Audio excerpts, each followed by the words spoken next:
Hello भाई लोग क्या हाल है what's happening with you guys? There is slight issue with my connectivity, so if you see any drops, please let me know right away, so I'll try to change the internet connection.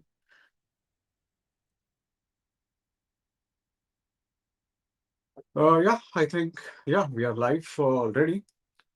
And yeah, hello and welcome to Manchester United Anonymous. I hope you guys are doing well. Just like Alcoholic Anonymous, I think all the Manchester United fans, we are going to need a group therapy sessions. And yeah, I hope you guys are doing well. I hope everyone in the world is doing well, except those absolute monks of Ineos. Yeah, I mean, and to be, well, I hope someone mixes some kind of Jamal Gota in their wines. Absolute bastards. And to be honest with you, I have nothing new to say. Absolutely nothing. I am just shocked. I was shocked by last night's announcement. Yeah, in fact, it happened early in the morning in the UK. So, so yeah, I mean, I am still shocked. Yesterday, I decided that I was not going to do live at all because I was that livid. And to be very honest with you, Uh, since Jose Mourinho was sacked from Manchester United, not exactly sacked, but that season again was a roller coaster right from the start. When Mourinho was falling out with Paul Pogba, he was not doing well. Then there was Newcastle game, and at that time it felt that, yeah, he will get sacked right away. And then he stayed there for another 3-4 games. But after that, I actually thought that maybe I have learned my lesson, and if managerial merry-go-round is common at Manchester United, and if that happens again, maybe I will not react. And this is what I felt. But again, I was stupid because I spent last night or yesterday just ranting about it and being getting absolutely batshit crazy. And even for the club, even when we thought the club is so badly managed, this is a new law. This is an absolutely new law. Because as I said, I don't have anything new to say because this is the same old story. We we know this song, we know the lyrics, we know the script, and for for a moment, all of us thought that situation will be different. No, I mean, I don't think anyone would have been shocked that Amorim's sack, say, after the end of the season, at the end of the season. We would have been fine with that. We would have understood, yeah, things maybe are not working out. But to sack him right after Leeds game when he's playing with just a bunch of kids, he doesn't have any players, and there are a lot of absentees, and so many of them are not even permanent absentees. Players have gone to AFCON. Don't have Ahmad, you don't have Mbumo. Mason Mount, he'll be back soon. Bruno Fernandes will be back soon. Kobe Mainoo will be back soon. Not that he was playing week out, but he would have been back soon. So I really don't know what to say. I mean, nothing has changed at Manchester United. And if we have to get into that, Ruben Amorim is sacked yesterday. And what happened was, and or how things unfolded was, and I read an article by Miguel Delaney on Independent, and Miguel Delaney, he can be a bit irritating at times, but he's well connected. He has his sources. He know people from at every club, and most of his updates or most of his he of course he's not as reliable as David Ornstein, but I think Miguel Delaney has been covering Manchester United for quite some time, so he has good connect in Manchester.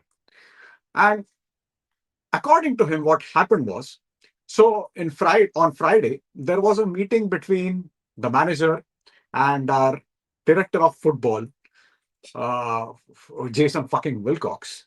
I just hate that guy right now. But yeah, there was a meeting, and It is understandable to have a meeting after quite a bad performance against Wolves. I think the game against Wolves was one of our lowest points of the season. It was absolutely horrible. We should have done so much better against Wolves.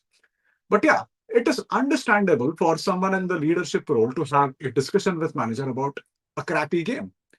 And everything was going well till he started talking about Amorim's tactics.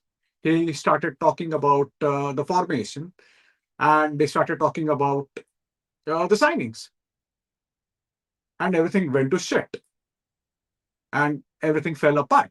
And me and Rohit, when we were doing the watch along for Man United Leeds, at the time we discussed this that Amorim, in the pre-match press conference, he was really grouchy, and it is very unlike him because he's not usually grouchy in the press conferences. He's always upbeat. He never dodges any questions. He always answers questions and without any hesitation. And in that press conference, he seemed angry. He seemed a bit off. And then the Leeds game happened. I don't think anyone can blame Amorim for drawing against Leeds when he's playing such a young team.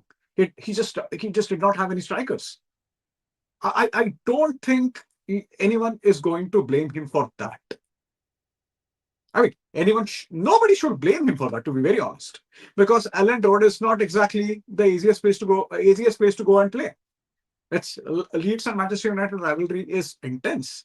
It's really, it's really hard. Leeds United hate Manchester United. It is the most hated team for them.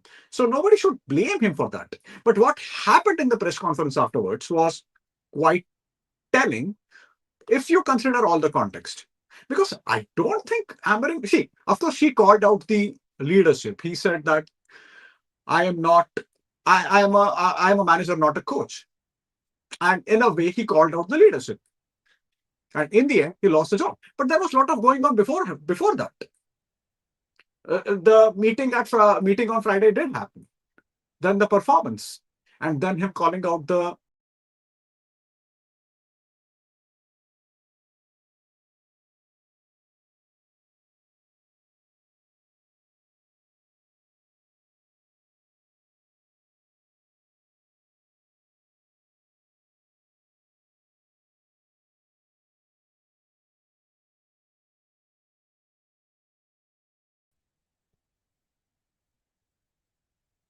hello, hello.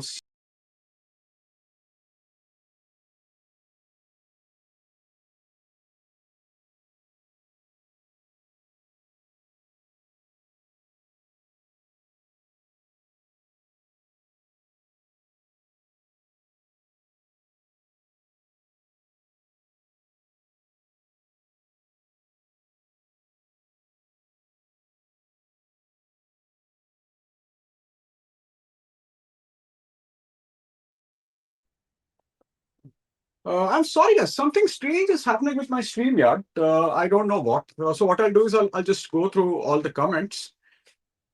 Yeah. Hey, Barca fan here, just to see what's up with United. Yeah, man. Oh, you have no idea. You have no idea. We are just frustrated bunch of people right now. Hey, I'm sure what's happening, man. Uh, Loving your rant on Insta stories. Yeah. I know. I'm just too frustrated right now. Hey, Shivranshu, man, what's happening? What's happening with you? We have me and Shivranshu have talked a lot about this entire situation. So I'm looking forward to your comments. And yeah, we'll just go through it. Hey, Lucky, what's happening? We need a midfielder in January. Yeah, of course, we do. We have discussed it so many times. We got to have Rohit for this rant, Shish, don't we? Yeah, of course we do. But I think he's busy. I think he has to go to work today. So I think that's the reason he'll not be able to make it. Like he's saying, love my manager calling change January summer plans for tomorrow. Oh man, I mean, got to have two folks rant the absolute shit out of Ineos.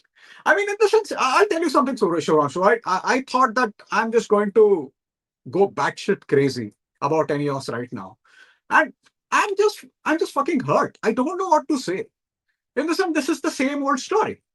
And a lot of people think that, oh my God, things Manchester United has been a mismanaged club ever since Glazers took over.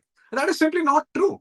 Manchester United has always been a mismanaged club, but we had two absolutely brilliant eras.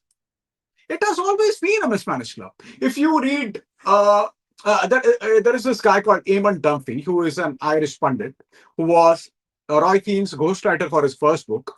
If you read his book about Busby, oh my God, what was happening after Busby left United was absolutely ridiculous. For about 16 years, till Alex Ferguson took over. Even in his final years, then Wilf McGuinness took over. Then it was Fred, it was Dave Sexton. Then it was Doherty. We got relegated. Then Tommy Doherty got sacked because he had an affair with wife of a physio. So Manchester, there has always been a lot of shit going on at Manchester United. But for about 20 odd years, uh, the, I mean, for 20 odd years, the ship was stable. We were good. We were good. In fact, the kind of tenure Alex Ferguson had, no club in world football might. I don't think any club had that kind of prosperity as far as your football is concerned, as far as your money is concerned. In 2003, Manchester United was one of the very few clubs in the world who were actually profiting in their footballing business. We had, I think, around 300 million in revenue. 300 million pounds or euros, I don't recall, in the revenue. That's unthinkable. At the same time, on the other side, Chelsea was struggling for the money. The final game in 2002-3 season was between Chelsea and Liverpool.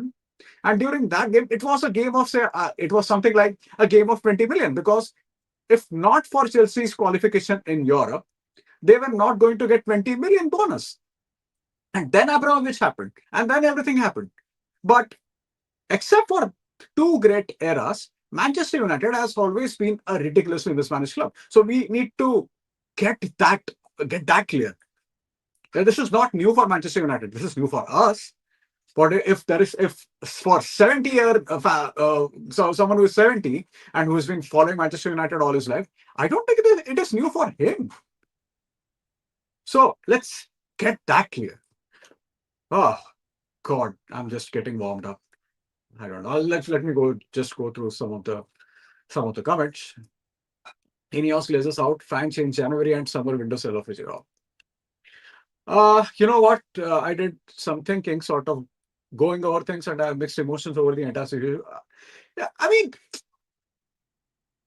sacking him right away just because he called you out is see what happens is this happened.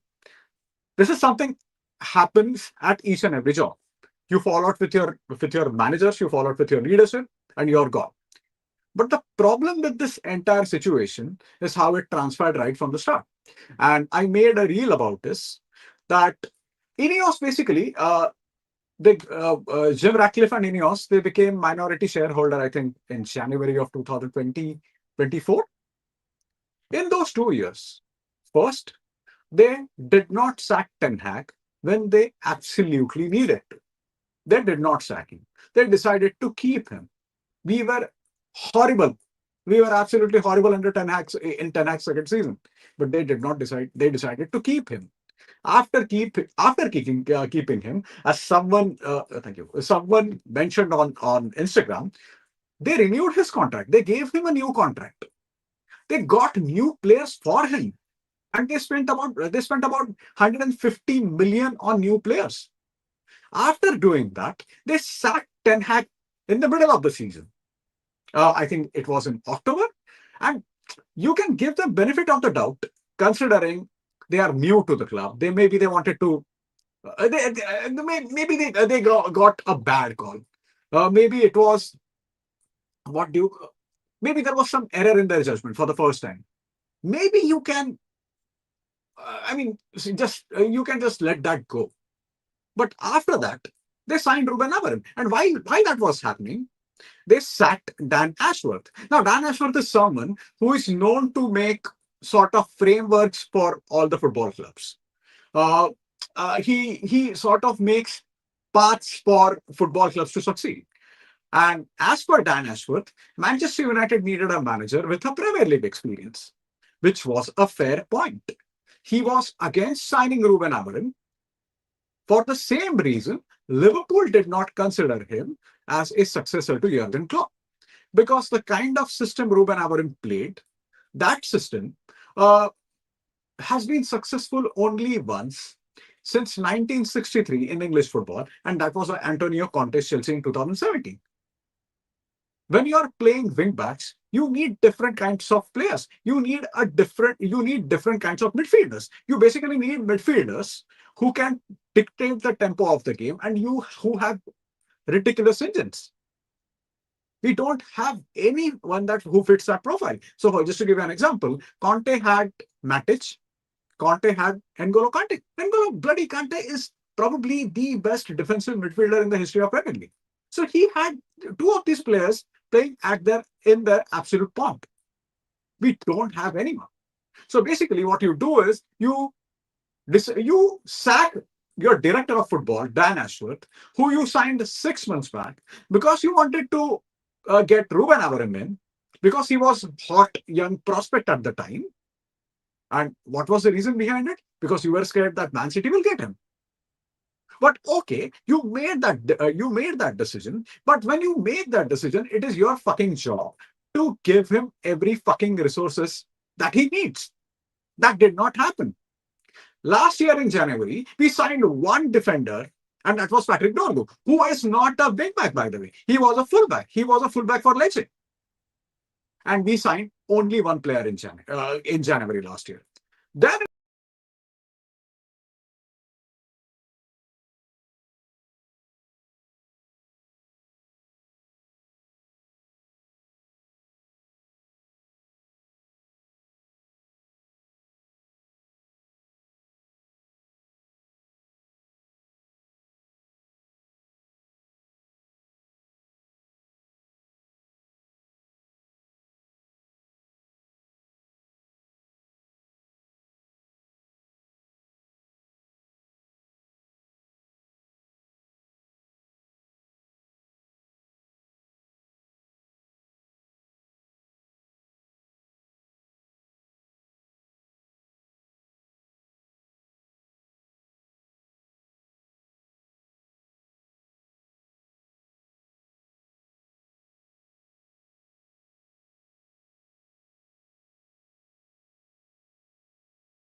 Uh, guys, I have no idea what's happening right now. There is some massive issue with SteamYard, and I'm just going out of the room automatically. I have no idea what's happening. Okay, where were we? I was just ranting. And the point was, in the summer, Ruben Amorim needed in reinforcements to make his system work. That did not happen. We badly needed midfielders. We badly needed someone who can dictate the tempo of the game. So we badly needed wingbacks. That did not happen. That did not happen. I don't know how do you expect a manager uh, to get the best out of his team, knowing that he is an adamant manager. To be very honest, he's a young manager. He's just 40. He's almost of my age. And when you have a success at Sporting Lisbon, and you have to give him credit for that because he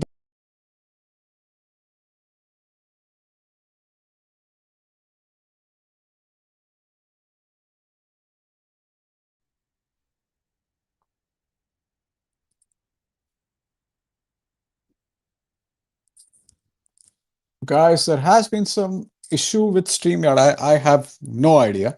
I'll just keep going, and for some reason, I'm just going out of the stream room. For some reason, I have no idea about.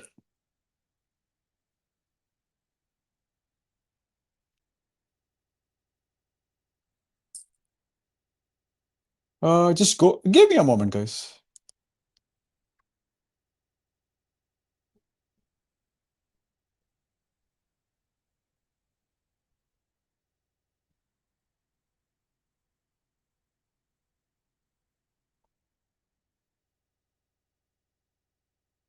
Uh, yeah, all right.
Oh my God. I have no idea what's happening, guys. I'm very, very sorry about this. And can you just give me a couple of minutes? Let me check something.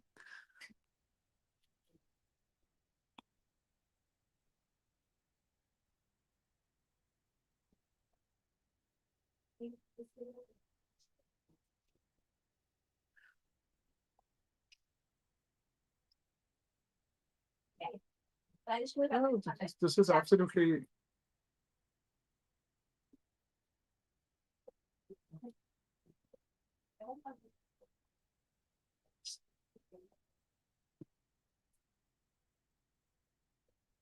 okay. We'll carry on.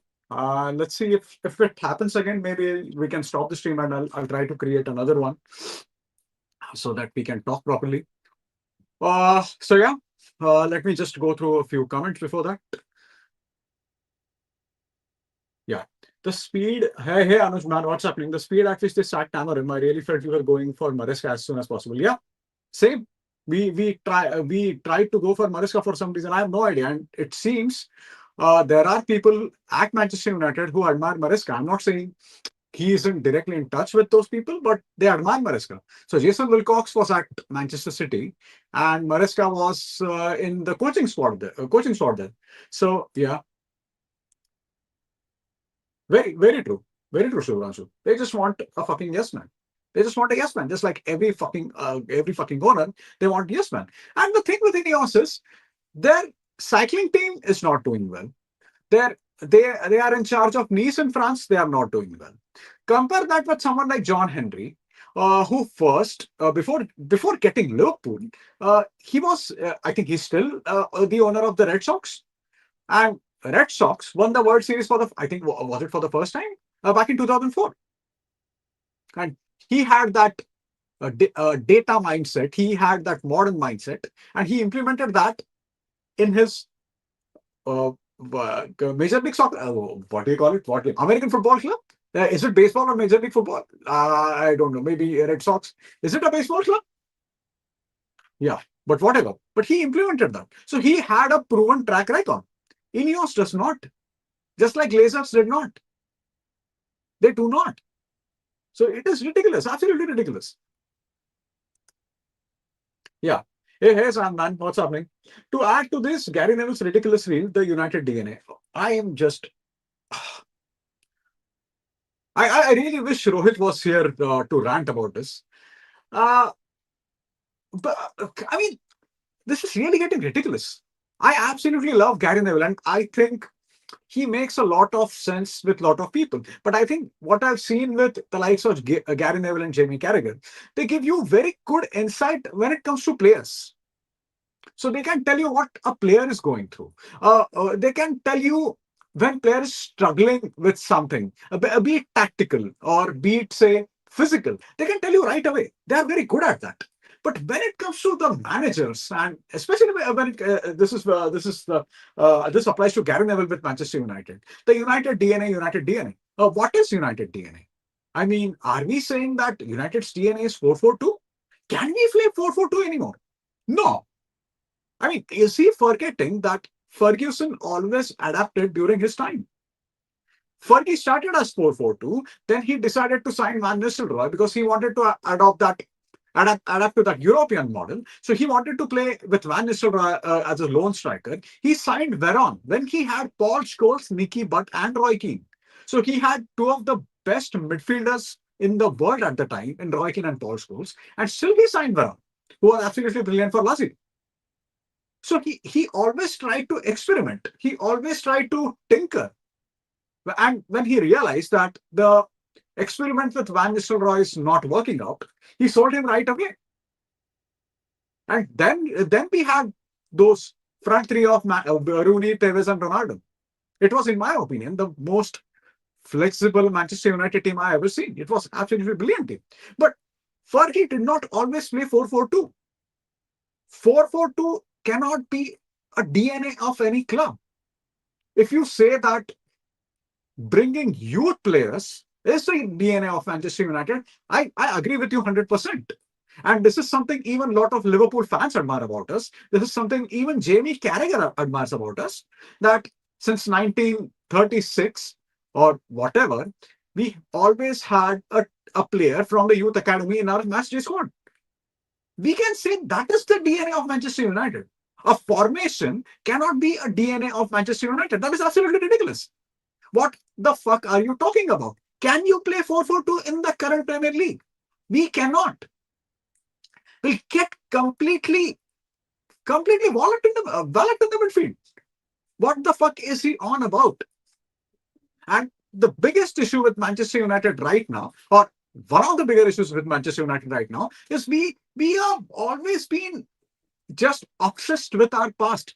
We need to let go of that. We can't have that. And I was happy with Amorim in the sense that he was someone who was in no way linked to Manchester United. Because when you are someone who is linked with Manchester United, uh, I mean, we always try to go back to our past.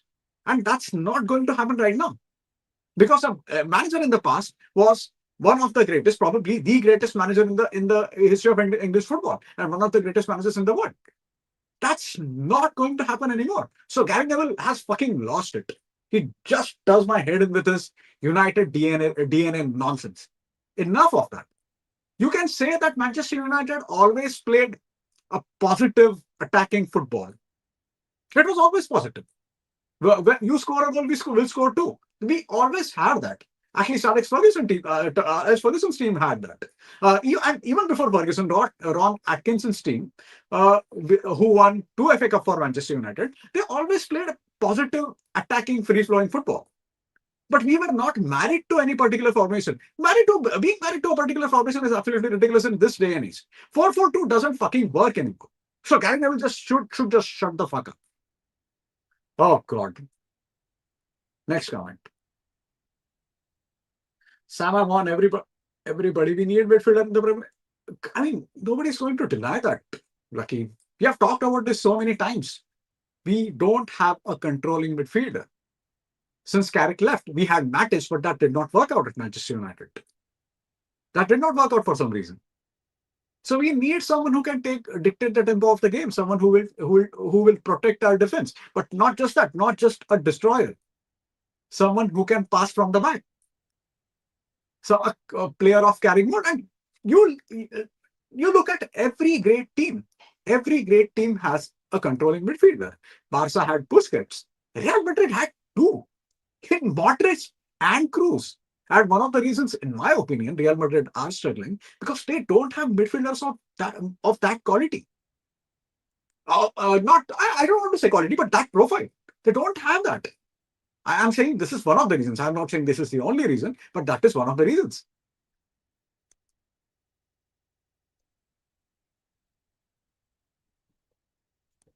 Club needs sell Ugarte by Premier League midfielder. Yeah, I mean, it's a different, again, a different profile. The silver lining in all this is that I see is that squad isn't completely useless to me. It is not. It is a decent squad. In Bruno Fernandes, we have one of the best players in the Premier League right now. I mean, who has been more consistent than Bruno Fernandes since 2020? Even when we are not playing well, the guy create so many goals, create so many chances. It is absolutely ridiculous. So the squad is not. I'm not saying it's a world class squad. It is not a squad of world beaters, but it is a decent squad. Of course, we need reinforcements, no doubt about it. But the squad is not that bad. The only thing right about the United DNA is our belief in academy. Exactly, 100%. It is the academy. I mean, bringing in developing youth players is our DNA, and we have done it better than any club in England. I mean, even the players who did not have a great career at Manchester United, who came through United's academy, they had a very good Premier League career. You talk about someone like Danny Simpson or Danny Drinkwater, they are Premier League winners with Leicester City. These guys are good players. I can give you so many examples. You had Keith Gillespie, who again had a very good career at Newcastle United and Blackburn Rovers. He was from Manchester United Academy. But yeah, at Manchester United, a very minute, a fraction percentage of players are going to make at Manchester United. It's that hard. But still, we have always developed players of Premier League pedigree. You have Michael Keane at Everton right now, and he's doing a decent job. Remember the famous words? It is tapestry of this football club. It is the soul of this. Yeah, yeah, absolutely. Agree.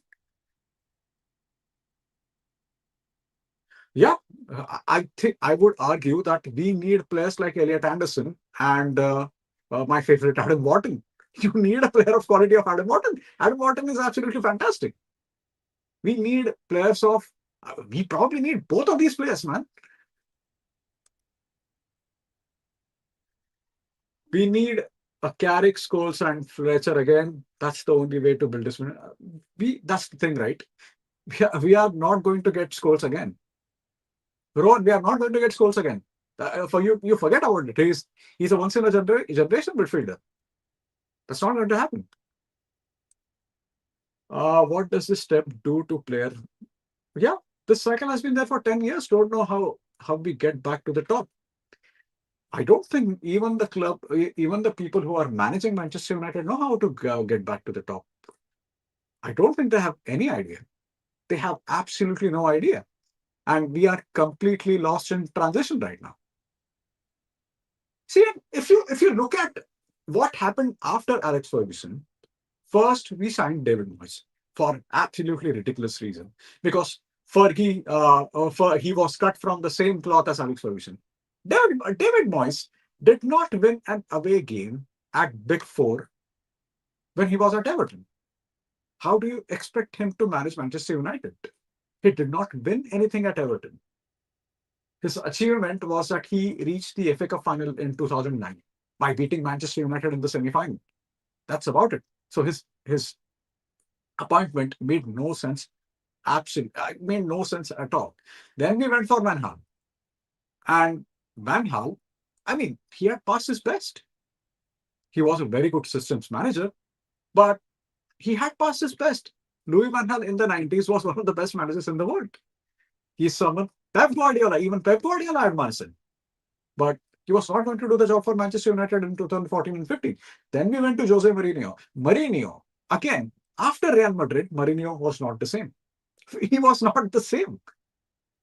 And we know what happened in his third season. Then we signed Ole Solskjaer, and we might again sign him, it seems.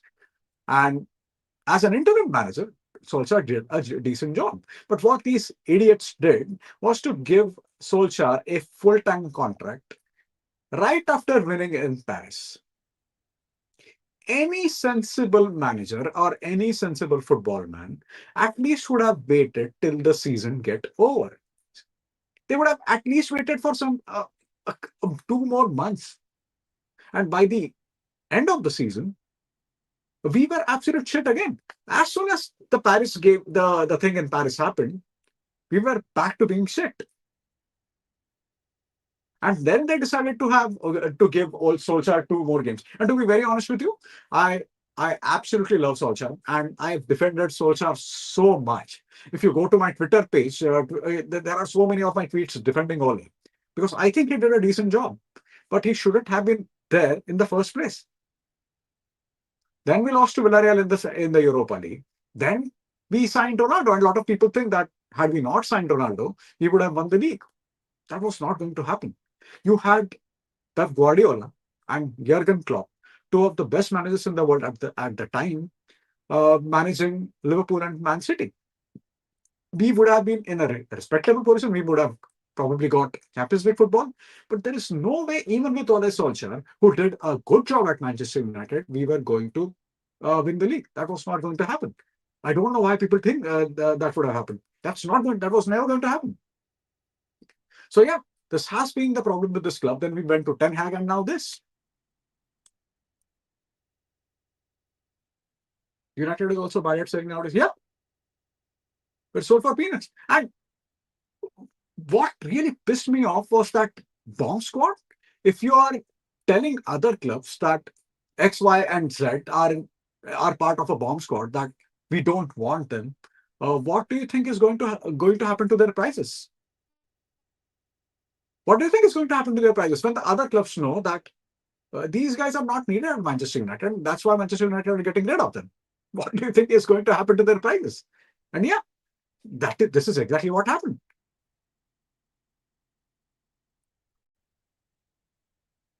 We have historically done well 100%. Manchester United's academy is one of the best academies in the world. It's one of no doubt about it. We have had some fantastic players coming through our academy, through our ranks. So no doubt about that. All right.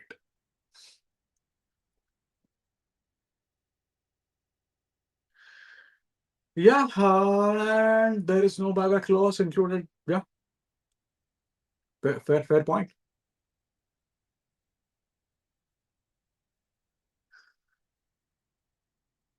All right. What Anshul is saying that the Carreras deal had a buyback clause and was quite cheap, but Carreras did not want to return to United.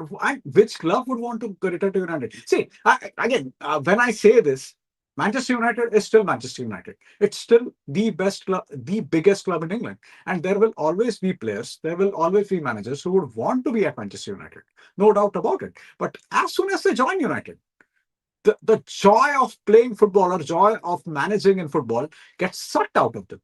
If you have seen, Ruben Amorim was smiling when he left Manchester United. See, I'm not saying I know that. I mean, it's a cliche that as soon as he left Manchester United, he is relaxed again. Of course, it's a cliche, but this is exactly what happens with the player and manager because it's a stupidly hard job. It's not an easy job. We are still stuck in the past. I mean, I still find it ridiculous that out of 20 titles or 20 titles out of these titles have been won between only three managers. Ernest Manglal back in 1908 and 1911, then five league titles with Matt Busby, then 13 league titles under Alex Ferguson. So, except for these three managers, there hasn't been a single manager at the biggest English club that has won the title with Manchester United. Just imagine. It's absolutely mind boggling.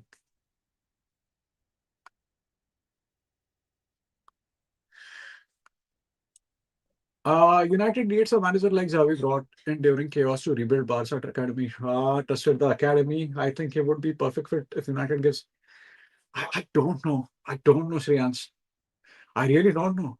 I don't know what happens at Manchester United because at least when we signed Ruben Amorim, we saw some intent of at least they're trying to do something different. That they're getting the manager who is the hottest, who was the hottest prospect at the time. I don't know what happens now. I have absolutely no idea. If we say for sake of argument, if we get Jam, is he going to he would want to play football in a certain way? I mean, Javi Hernandez is one of the biggest advocates of playing the Barca way. Now he would want the kind of players uh, who can fit his system. Is he going to get those players? And Javi's if you read any Javi interviews, right, he's always almost bullish about playing the Barca way. Oh, the other team, if someone defends, someone parks the bus, he is almost offended. So he only has one way of playing football. Just imagine. I'm not saying this is exactly the same as Ruben Amorim, but it is similar.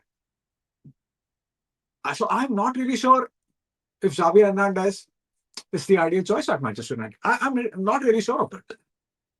If you ask me, and again, I'm just a moron on the internet.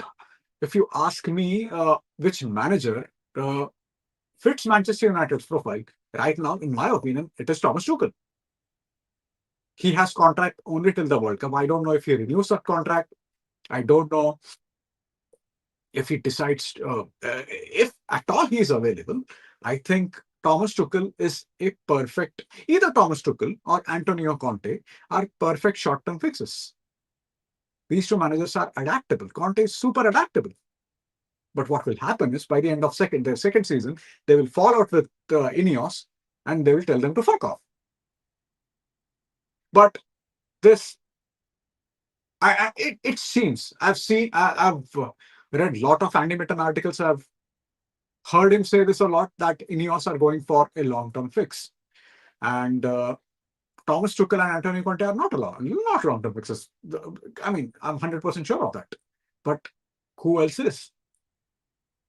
I don't know. I really don't know anymore. In short, we need a new system altogether for every bit of the club from managers to the coach level. Yeah, exactly. And forget about that. What Ineos did was to get the two best guys from Man City, Jason Wilcox and Omar Barada. But just like the, signing great players or signing very good players doesn't guarantee you a success. The signing just good leaders, or I don't know what to call them, to good football executives, is that going to guarantee you success? I mean, we talk about Man City's model, but the kind of resources Man City has is ridiculous. They almost have unlimited resources. So it's easy for someone like them to build that structure. For Manchester United, it is not. It is clearly not.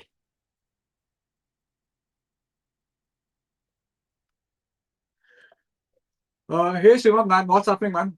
Uh, I hope you're listening to my rant. Please let me know what you think. The man was literally dating the paparazzi. He's going to get a fat load of money and is free from the shit. Yeah, that too. True. Exactly, Sam. This is my point. If we talk about Ruben Amorim's structure and his philosophy, Javi is the same. I mean, you should listen to him. I'm sure. I'm pretty sure that you know. But for those who do not know, you should listen to Javi talk about his tiki-taka football, his beloved tiki-taka football.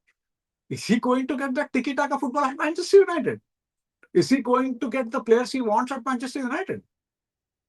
I'm not really sure. We need someone who can adapt, who will adapt. I'm not sure Javi at the moment is that guy.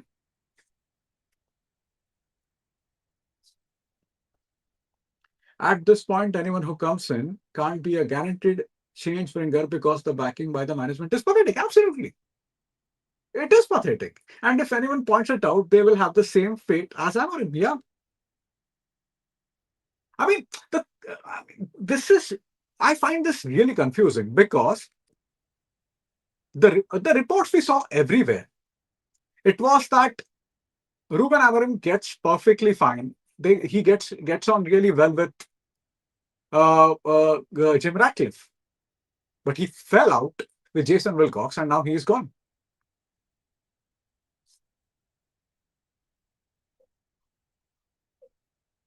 Oh my God, God. Sacking cost United approximately 28 million. Oh my God.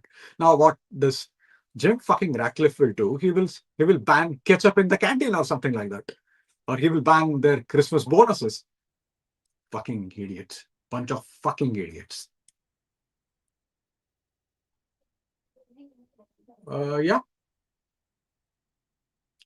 Okay. So about this, Sam, the thing with this is Luke Shaw and Casemiro next season have an opportunity to sign for United at reduced wages. And that if that happens, nothing like them. They are really good options to have. They are fantastic players to have in the squad, especially Casemiro. But will they take that option? I mean, we'll soon find out. It's not the manager to a large extent, and it's higher up. So no matter who we get, as long as there are clowns in suits and yeah, true, true. It's been 13 fucking years, and it's a groundhog day. It's the same old. It's a groundhog day. We were talking this about. So I used to talk about this with Rohit and all my other friends during Mourinho's time, during Ten Hag's time, and now right now we are talking after Ruben Amorim, and how silly of us that we thought that this will be slightly different, not great, but slightly different. We thought Ineos is at least trying something. How silly of us.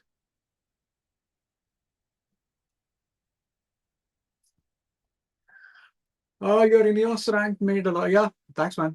I mean, I don't know. Rant is all I have right now. I don't know. This club is going to be the end of so many of us. It's pathetic. And I'll tell you something, Sam. Yesterday, I really wanted to do live, but I would have just cursed and abused. That's all.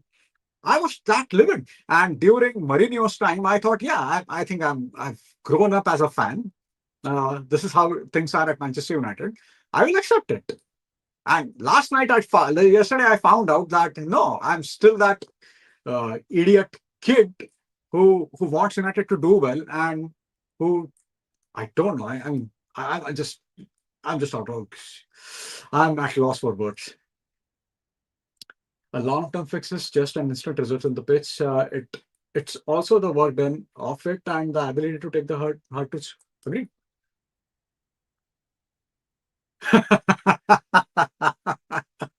Just imagine Dalot trying to play tiki taka. Oh my god!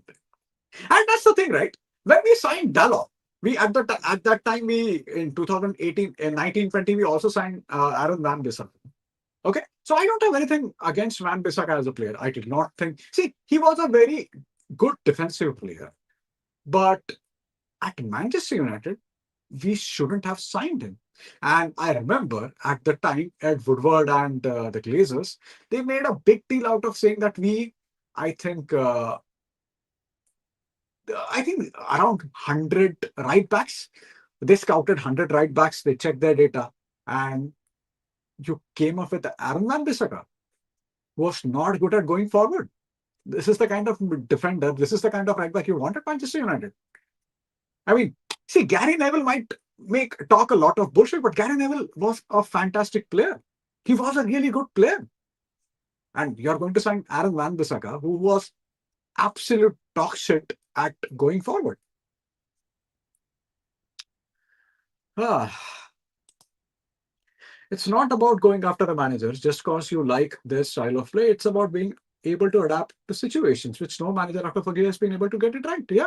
And you tell me, Shoranshu, what manager except, say, Tuchel or Conte can do that. Most of the managers nowadays are system managers. That's why I always say I'm not really sure about Xavi Hernandez at Manchester United. Xavi has been really almost condescending about anyone who doesn't play tiki taka, anyone who parks the bus. Like, how is he going to play tiki taka with Diego Dallo?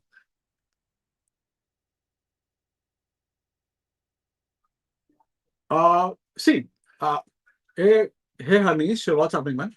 Wait for the World Cup to end and get Poch after this season. He ticks a lot of boxes for United, especially youth development. And I'll tell you something, Hanish. We should have gone for Mauricio Pochettino when we signed Ole Gunnar Solskjaer or we gave him a full-time contract. We should have gone for Mauricio Pochettino. His stock was just too high at the time. And what he did exactly what Glazers wanted at the time. He got the best out of his resources. His Tottenham team, in his second and third season, they were fighting for the title. He played a really good, attractive modern football. Uh, he did not need too much investment. And it's not like United did not invest. We signed the likes of Di Maria. We signed the likes of, I mean, you can name any players. There are so many good players that we signed, but there was no structure to it. So even if we get Mauricio Pochettino, and that's the thing with Mauricio Pochettino, I don't know Mauricio Pochettino at the moment is the same Mauricio Pochettino of say 2019-18. I'm not really sure of that because he made a mistake of going to PSG, then he went to Chelsea, and now he's managing an international team. I mean, if he's the same guy, I would love to have him, but I'm not really sure anymore. But yeah, good point. All this bullshit about the United DNA and wanting United to play a certain way is delusional. Absolutely. The best change is to go back to basics while also being compliant with the modern style. 100%. And these fuckers who talk about incessantly about United DNA, Alex Ferguson did the same thing. You fucking idiots. He did the same thing. He played an aggressive attacking football, positive football. At the same time, he was always adapting. He was always adapting. If you listen to him, if you read his book, I think it was some diary something. I'll give you the name of the book. But in his diary, he he goes. There are instances when he went to Turkey to watch JJ Okocha, and he went to all. He traveled everywhere to watch good players. He traveled everywhere to learn about new systems, and he might not have been a great innovator as far as practical systems are concerned, but he was an early adapter, the first adapter in the Premier League. And when people used to talk about Arsene Wenger being this cultured manager, Arsene Wenger wasn't as cultured tactically as Alex Ferguson was. He wasn't. So all these fucking idiots who keep talking about United DNA, they should just shut the fuck up. They should just shut the fuck up because we have had enough of them. We have, oh god.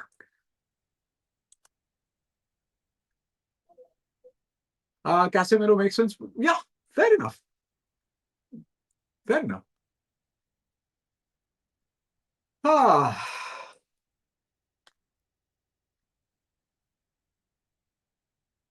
oh, let me go through some more comments. Luke Shaw is now United. No one knows why he's still there and just survived very transfer over 10 good games in a season. That's the thing that I mean, I feel really bad for Luke Shaw. I absolutely loved Luke Shaw in his early days. I've seen him playing under he was first it was Nigel Atkins, later it was Mauricio Pochettino. He was absolutely fantastic at the time. And in my opinion, in 2013-14 season, he was the most assured 18-year-old in the country. And now, again, I think he's doing a decent job right now. But for Manchester United to win the league, you can only have Luke Shaw as a squad player. And I'm really happy about Shaw. I feel sad about his career. I always thought that he would be. I mean, that's the reason people used to call him that fantastic account on Twitter used to call him Shawberto, right? He was really really good. I feel. I mean, how things have gone with Luke Shaw, I feel really bad about it. But again, yeah, I think this is a good point. Maybe he shouldn't be at United anymore. Ineos made you 15 years younger, but did not take you to an era before 2013. Oh my God. I mean, if I was a time traveler, if I can get to travel in time, I'll definitely go back to that era. It was the greatest time. It was the greatest time. And I'm not just talking about watching football. I'm just talking about winding up people. I just loved winding up people who were not United fans. And I mean, the likes of me, Rohit, and a few other friends used to do it all the time. It was a glorious time, man. Glorious time. Uh,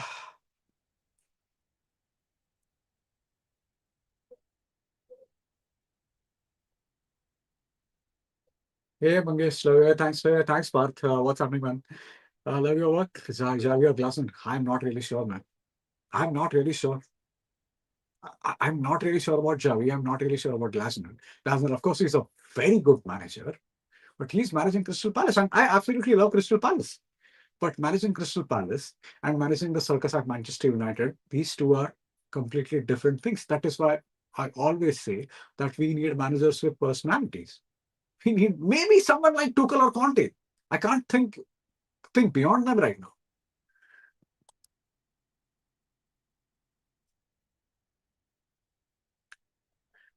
Again, the Van Nistelrooy appointment would have been the same as, oh my God, because he was a great player. Of course, he was an absolutely fantastic player. He was a great player, but we need proven managers, man. We can't sign someone.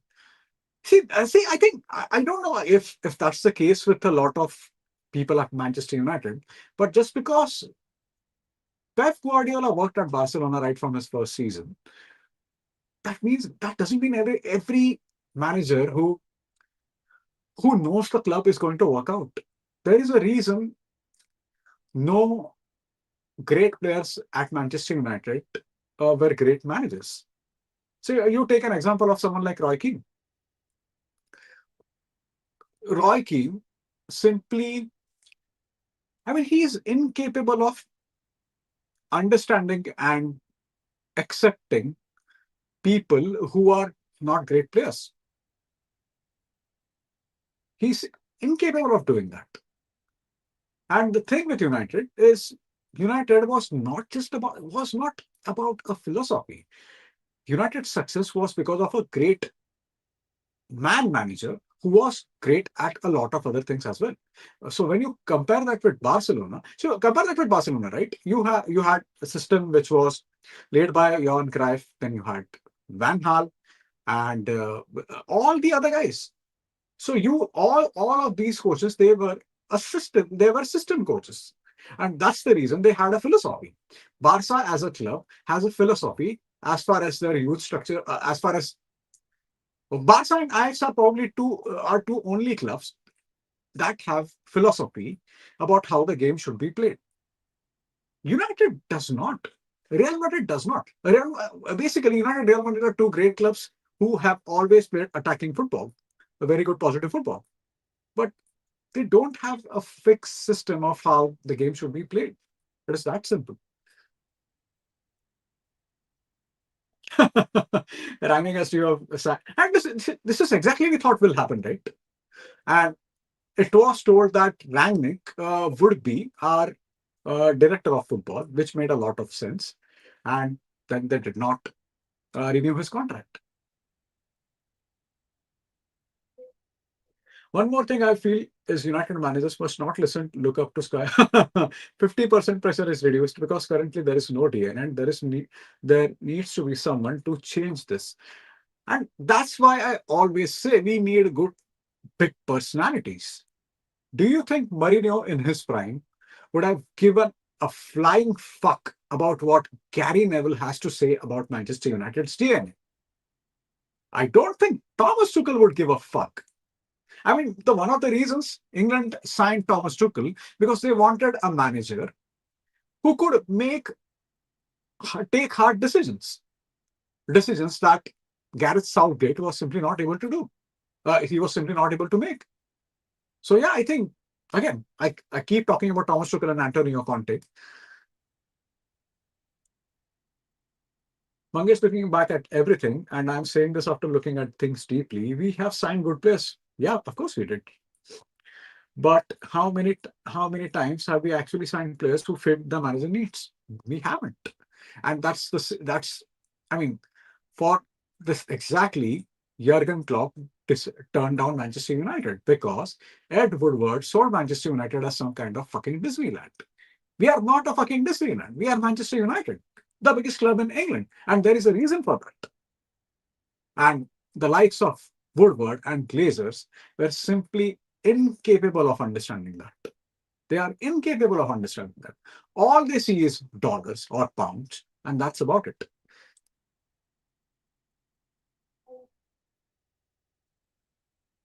Gary Neville talks a lot for a person who is not even fit enough to manage at Sunday League level. Are you talking anyone in particular, Shreyansh? I'm not really sure who you are referring to right now. I mean, he talks about a lot of people, so I'm not really sure what kind of substance abuse Ineos are doing when they knew Amorim was a specialist manager and will never play at. Uh, I mean, this is something I will never know.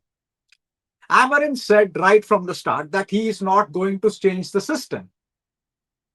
Then, बहनचोद कौन सा गांजा मार रहे थे तुम लोग when you decided to sign him? And you sacked your football director while taking 30 million in loss. I think was it 30 million? Or could I be? But taking millions in loss, you sacked Dan fucking Ashworth, who made sense at the time. He wanted someone with Premier League pedigree. भैंचोद कौन सा गांजा मार के ये लोग club manage करते हैं मेरे को नहीं समझता यार सीरियसली हाँ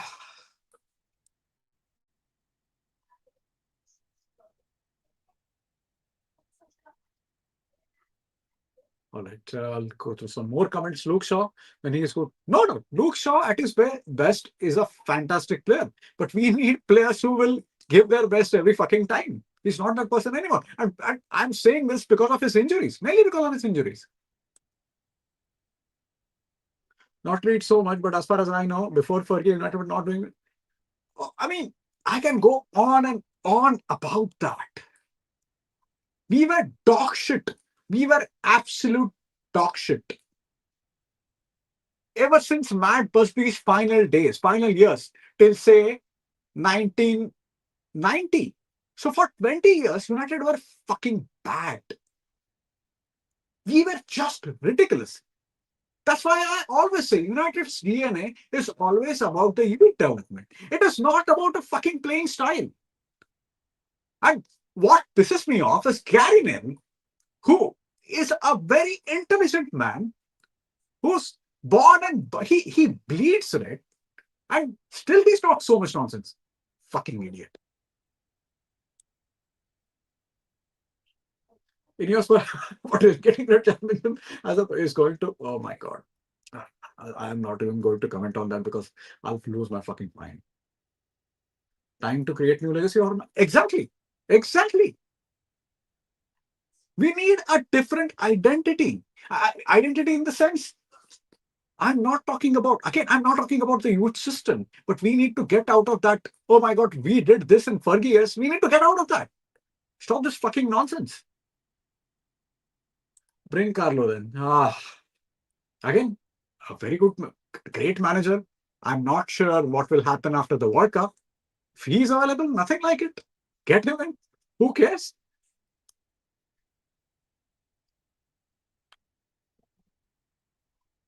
All right. I meant to quote Sam's comment about managers. Yeah, true.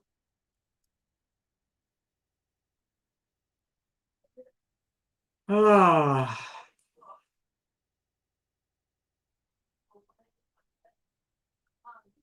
now we'll accept, not elite managers will accept Wilcox as your no credential to interfere in the managers for personality classes destined to happen. Yeah, man. That's really worrying sign. I mean, ah, I mean, I'm just clueless right now. I just don't know what will happen. I don't fucking know what will happen. Kya hoga? I have no fucking idea. No idea whatsoever. See, when your structure is rotten, you can get back Fergie. That's not going to matter. That won't matter. Get Pep Guardiola. That's not going to matter if your structure is rotten. If there are structural issues, individuals can't do anything. You need a revamp. Manchester United right now need a surgery. We have needed that surgery since a decade now. I don't know what's going to happen. अरे क्या करूं यार, ये भैंचो दिमाग का भोसड़ा कर दिया ये लोग ने कल से, गाली तो देना ही पड़ता है.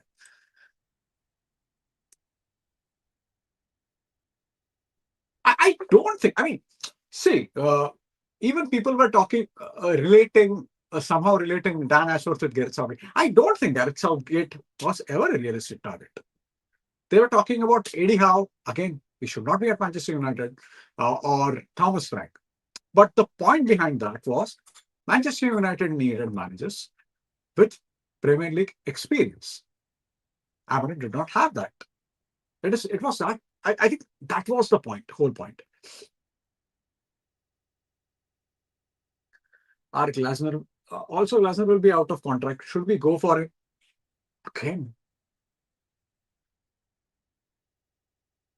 right now, I'm completely clueless.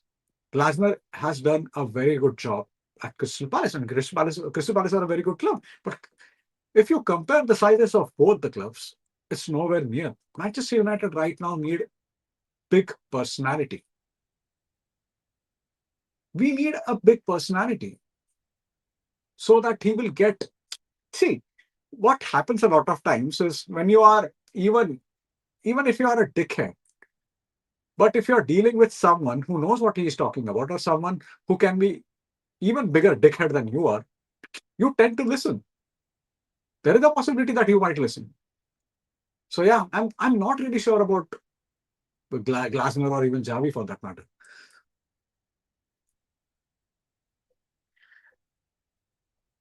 Hey, hi Deep.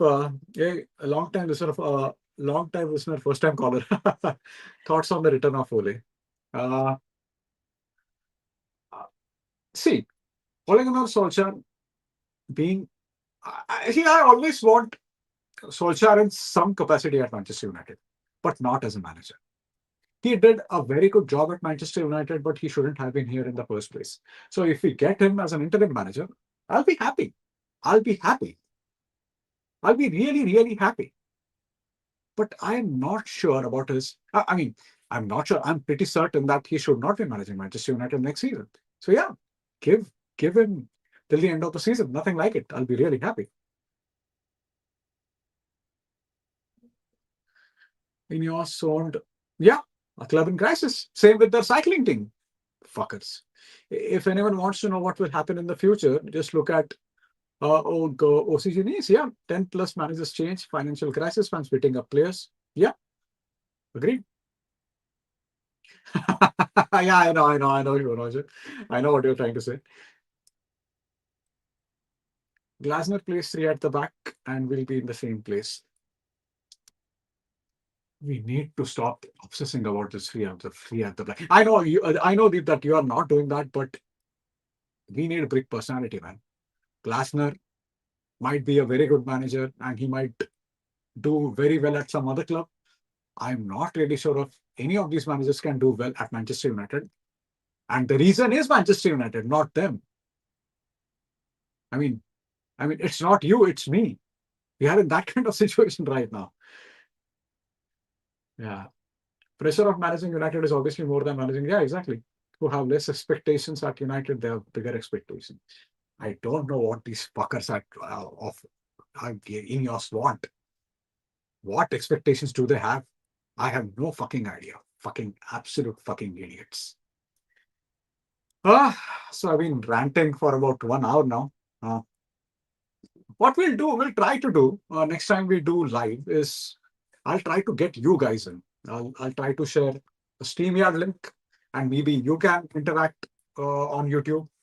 And I'll try to make something like that happen. I'll have a word with Rohit and Abhishek and we'll try to do something like that. Because see, all of you guys, you know your stuff.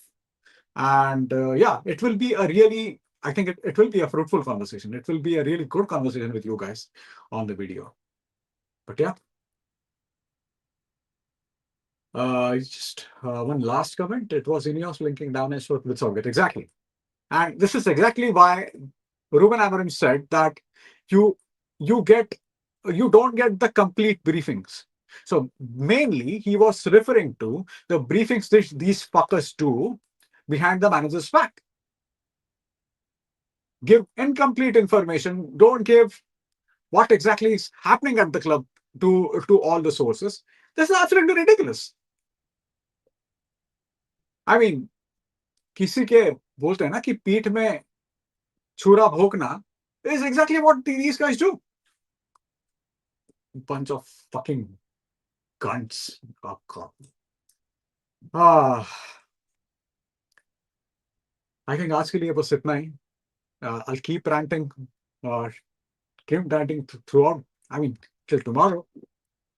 So yeah, guys, thank you so much for listening. We shall meet again, hopefully very soon. And keep watching. Keep sharing our links to people who like football. And I shall see you very soon. And thank you, Freyash. Thank you. Let me thank each and every one of you. Thank you, Deep. Thank you, Suranshu. Thank you. I don't know what your name is, man, but Baba Paju. Thank you, Rohan. And thank you, Anshul. Thank you, San, as always.